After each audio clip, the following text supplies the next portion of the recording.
Among the many dramatic devices employed by William Shakespeare, the soliloquy stands as one of his most significant and enduring contributions to the art of drama. A soliloquy is a speech delivered by a character who is alone on stage, revealing his or her innermost thoughts, emotions, and motives directly to the audience. Through this device, Shakespeare not only advances the plot, but also exposes the psychological and moral complexities of his characters. The soliloquy, therefore, functions as a powerful instrument of self-revelation and dramatic intensity, providing the audience with privileged access to the private consciousness of the speaker. This essay examines Shakespeare's use of soliloquy in his major tragedies, emphasizing its role in character development, thematic expression, and dramatic structure. 1. The function of soliloquy in Shakespeare's drama. In Shakespeare's plays, the soliloquy serves multiple dramatic and artistic purposes. It allows characters to externalize their internal conflicts, providing insight into their moral struggles and emotional states. Moreover, it enables the dramatist to develop complex personalities, transforming conventional figures into psychologically realistic human beings. Soliloquies also create dramatic irony, as the audience becomes aware of motives and intentions that remain hidden from other characters.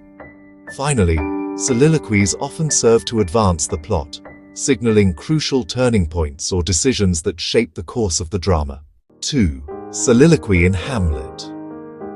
Nowhere is Shakespeare's mastery of the soliloquy more evident than in Hamlet. The soliloquies of Prince Hamlet trace the evolution of his mind from grief and confusion to philosophical reflection and eventual resolution.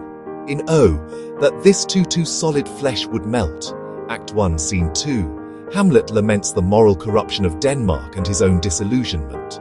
Later, in the celebrated "To be or not to be," that is the question, Act 3, Scene 1, he contemplates the nature of existence, life, and death, displaying a profound sense of existential anxiety. These soliloquies reveal the intellectual depth and emotional sensitivity of Hamlet's character, allowing the audience to witness his internal debate between thought and action. Through them, Shakespeare explores universal human concerns about morality, mortality, and meaning. 3. Soliloquy in Macbeth. In Macbeth, Shakespeare employs soliloquy to chart the moral degeneration of the protagonist. In "If It Were Done When 'Tis Done," Act 1, Scene 7, Macbeth wrestles with the temptation of regicide, displaying both ambition and conscience.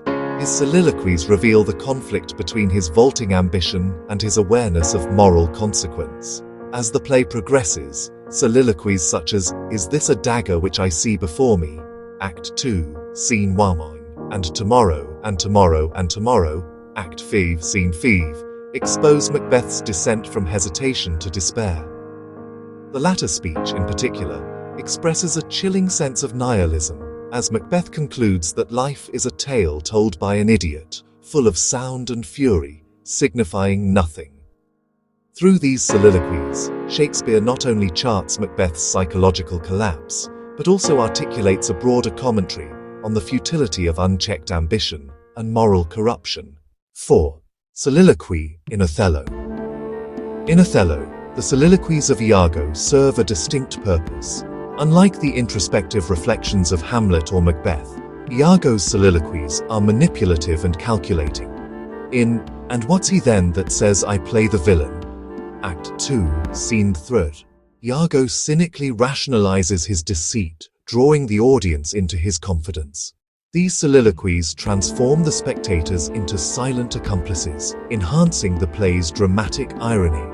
Through Iago's self-revelations, Shakespeare exposes the nature of evil as intelligent, self-aware, and insidious, thereby deepening the moral complexity of the drama. 5. Soliloquy in King Lear.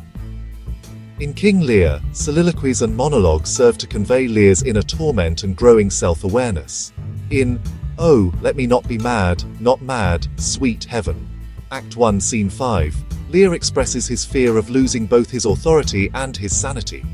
As the tragedy progresses, Lear's speeches reflect his transformation from a proud monarch to a man capable of empathy and understanding. Through these self-reflective utterances, Shakespeare captures the essence of human vulnerability and the painful journey toward wisdom. Conclusion. Shakespeare's use of soliloquy marks a revolutionary development in the history of dramatic art.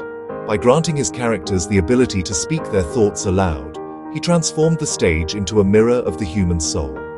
The soliloquies in Hamlet, Macbeth, Othello, and King Lear not only reveal the psychological depth of his protagonists, but also illuminate the universal themes of ambition, conscience, identity, and mortality. They engage the audience's intellect and emotions, bridging the gap between character and spectator. Through the soliloquy, Shakespeare achieved a synthesis of poetic beauty, philosophical depth, and dramatic realism, making his plays timeless explorations of the human condition. Settings. Use appropriate media. Make the background music calm and slow. Add clean subtitles with outline.